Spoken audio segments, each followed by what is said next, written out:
Welcome to the VERITAS Forum, engaging university students and faculty in discussions about life's hardest questions and the relevance of Jesus Christ to all of life.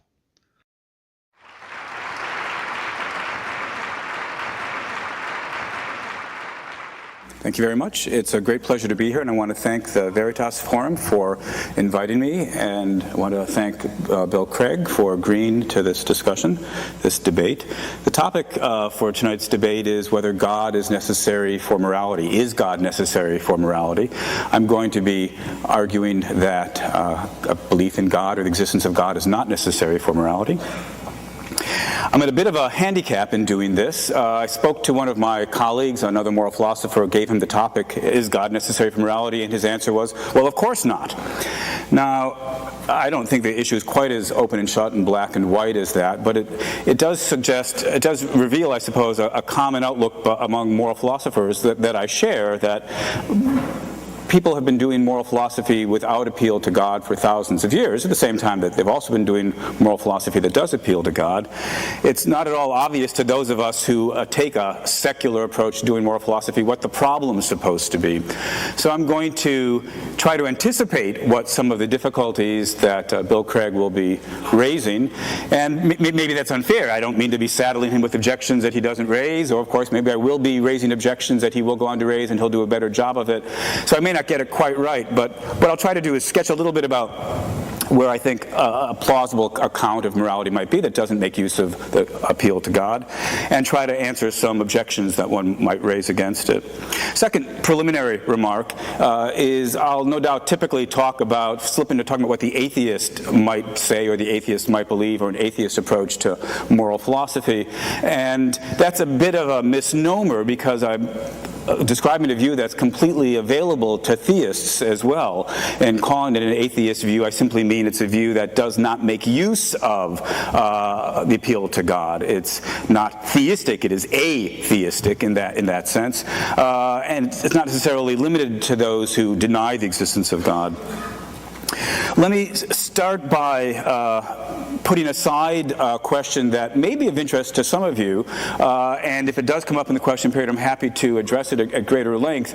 But one thing one might worry about in asking whether or not morality requires existence of God is whether people could act morally if there is no God, or if they didn't believe in God, whether moral motivation or moral behavior presupposes in some way belief in a deity. I certainly hope that it's apparent to every person in this audience that the answer to that question is certainly not. That is to say, atheists, and here I do mean atheists in the more narrow sense, people who deny the existence of God, are just as capable of acting morally as anybody else. They're just as capable of acting immorally as anybody else. Theists, at any rate, don't have any kind of monopoly on moral behavior. And I'm completely confident that Bill will agree about that. It's, I think, such a non-issue that I have, as I say, I'm going to say nothing more about it. The more interesting question, there are several questions one might pursue, but the one I'll be focusing on, what I take to be perhaps the most interesting question, is whether or not we need God for there to be morality, for there to be a genuine difference between right and wrong. Here we think of God not as the motivator for moral behavior, but rather God as the source, or the author, or the ground of morality, its basis. And so the question I'll be focusing on is whether or not there can be a secular, non-theistic basis for morality, and I believe the answer to that is yes. Now, I could get off at this point, except, of course, again, I don't think there's going to be any difference of opinion between Bill and me on the question, do non-theists believe in morality? Of course we all believe in morality. It's whether or not there could really be something. Am I, as an atheist, entitled to talk about right and wrong as something that genuinely exists without having God? So that's the question I'm going to focus on, not whether, people talk this way, whether the atheists talk this way, but whether there's some logical difficulty about their talking that way. So what I'm going to do is very quickly sketch an outline of a view about ethics that I find congenial. It's not at all original to me. I don't in any way mean to suggest it's the only kind of outline one could accept as an atheist trying to explain what morality is all about, but it'll give you an illustration of, I think, a fairly plausible approach, or so it seems to me. And then I'll raise some deeper questions about it. So here's the basic idea.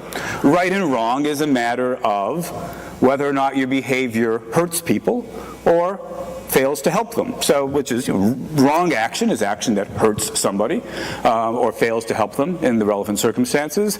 And right action is basically a matter of those behaviors that refrain from hurting people and do provide help. So once we've got this basic idea in place, it's pretty natural to see how the more familiar rules of ordinary common sense morality fall out from that. We have an explanation as to why it is that you shouldn't lie, because lying hurts people, why you shouldn't commit murder, why you shouldn't rape, because rape hurts the victims of rape, why you have to aid the needy, why slavery is wrong, why you need to clothe the naked and feed the hungry. In all these ways, these behaviors are morally wrong or right because of their connection with harm and failure to help. Now, there's a lot of details that would need to get worked out. I think for tonight's purposes, they're not likely to be all that important. Let me just mention that, of course, it's important to get clear that there's a variety of ways that people can be hurt.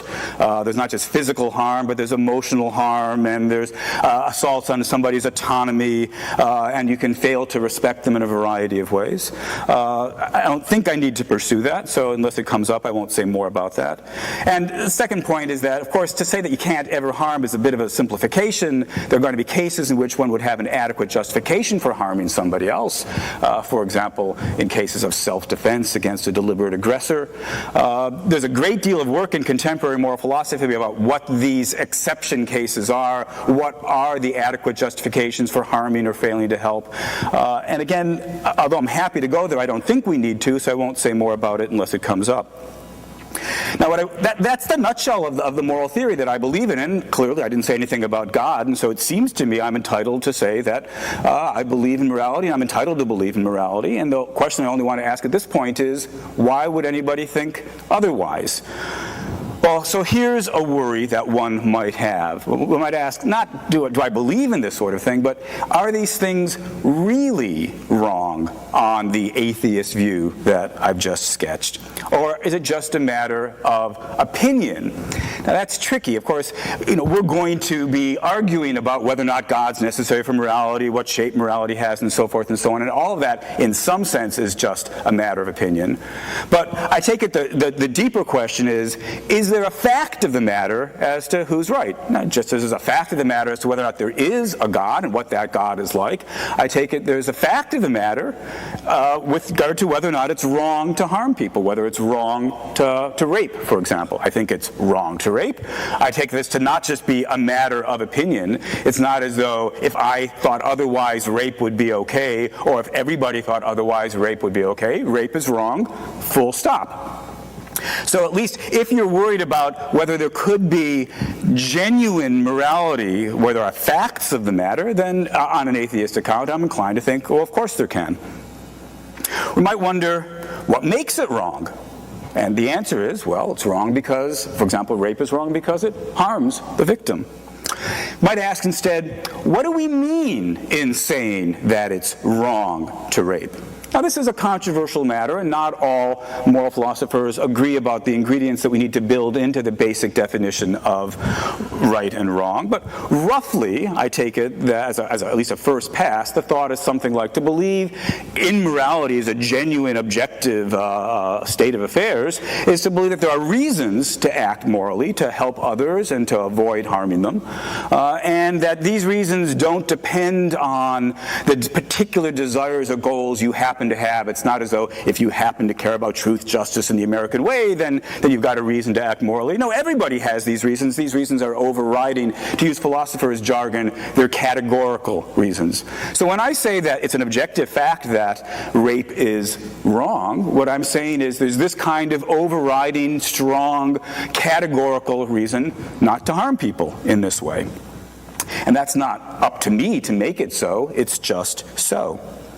Now, we might ask, is there a deeper account that can be offered about where these reasons come from, or what makes them so, or the basic rules of morality, what their ultimate foundation or basis is?